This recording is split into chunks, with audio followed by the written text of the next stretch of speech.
Let's not lie to ourselves here.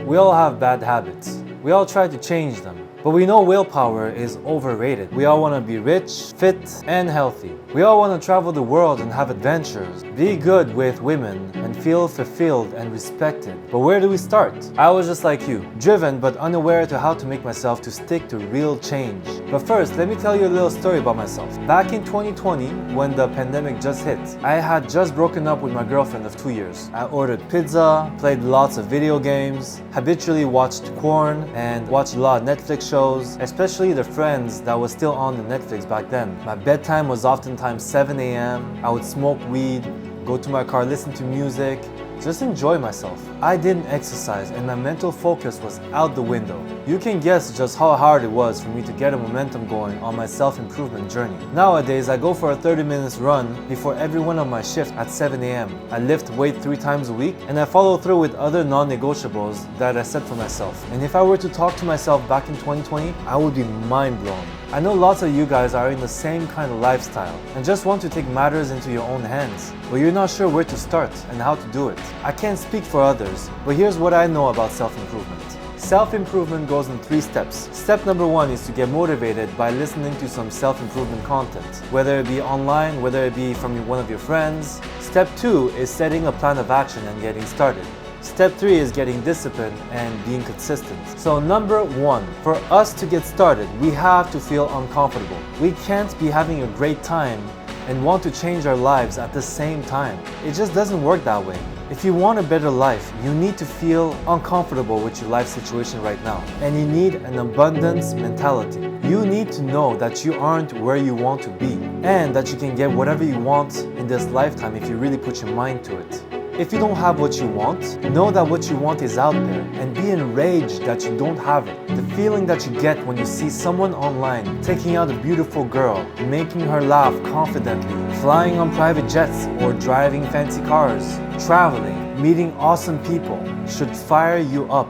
Now, I'm not advocating for not being grateful for the life that you already have. But in order for you to have a better life, there needs to be a fire in you that drives you nuts. Once you get that fire in you, Step 2 of the plan is to make a plan and get started. There is a saying that goes, starting is half the battle, and it is not an understatement. The problem with motivation is that it never lasts. It never stays for longer than more than a couple of days. I know you've all been there, just like me. You've experienced a great wave of motivation.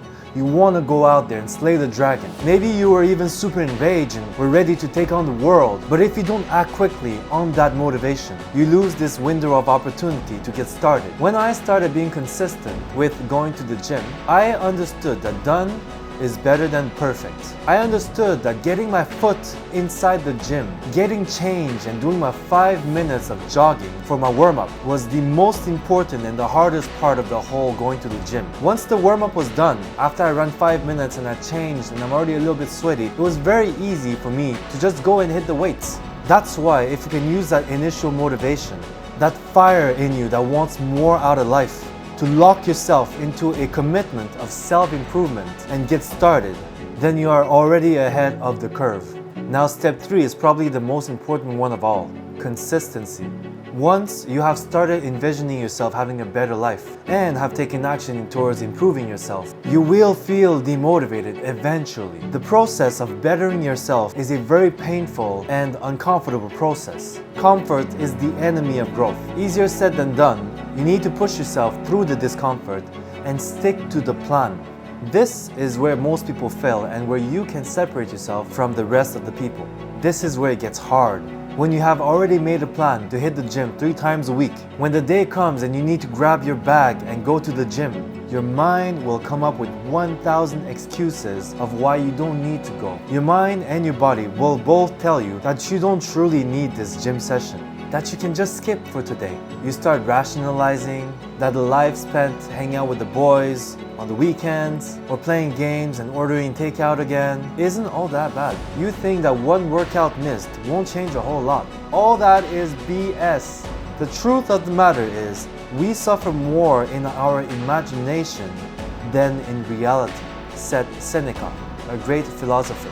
The reality is that putting your shoes on, getting into your car and driving to the gym Warming up and hitting the weights really isn't all that hard or painful. The truth is, working out is actually pretty fun. Once you have completed what you originally set yourself up to do, you'll feel so proud of yourself. The reality is that you can absolutely do it. There's nothing stopping you, and the only person stopping yourself from doing it is you, no one else. You are your worst enemy, just like I am my worst enemy. This video is intended for you to get motivated and fired up to start your self-improvement journey and to start making a plan. Make a plan as detailed as you can and commit to it. Make a commitment to yourself for the next month. You will commit to this plan to the T. Whether it be hitting the gym or signing up for guitar classes and practicing daily, get yourself to stick to the plan for 1 month and go from there. Don't make it too difficult for yourself so that you know that you have literally no excuse for yourself not to carry out the plan. Remember, comfort is the enemy of growth, and you are your worst enemy. Stay focused, stay real.